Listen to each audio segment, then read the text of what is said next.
Walang ibang nagawa, hindi yung pagmasdan kang nakahiga.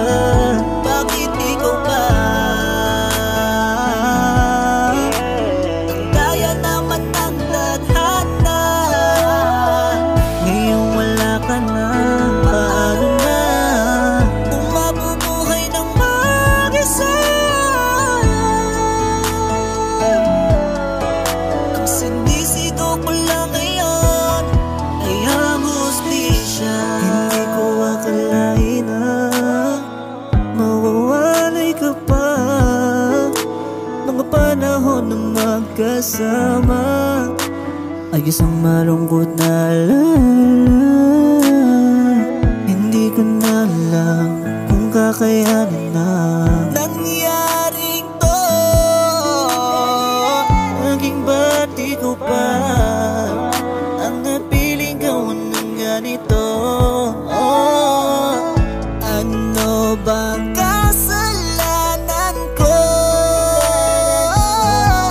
Bakit yung taong mahal na mahal ko ang kinuha mo? Napakasakit naman ng pagkawala niya. Bakit sa ganoong paraan pa? Hustisya ngayon ang sigaw. Huwag kang mag-alala, para sa'yo di ako bibitaw. Walang ibang nagawa, hindi yung pagmasdan kang nakahiga. Bakit ikaw ba? Ang kaya naman ng tadhana. Ngayon wala ka na, paano na? Kung mabubuhay ng mag-isa. Ang sinisigaw ko lang ngayon ay ang hustisya. Bakit ganun ang nangyari? Di ko to inaasahan ang makita kang nakahiga, sugatan at wala ng mga kasuotan.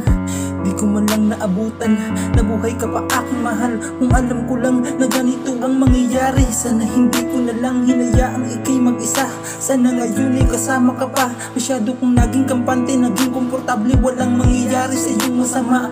Di matanggap ang iyong mga sinapit, bagay di ko masukat akalain. Na paglaruan, pagpasapasahan, patayin ka matapos nilang gahasain. Ngayon tila ba nadapa, di ko alam paano magsimula. Pagsubok ba to o isang sumpa? Ganun pa man di nakakatuwa. Ngayon puot kalungkutan at galit ang namumuo dito sa aking dibdib. Sana'y tangkinig-kimkim ko sa aking kalooban, lumalabas sa aking bibig.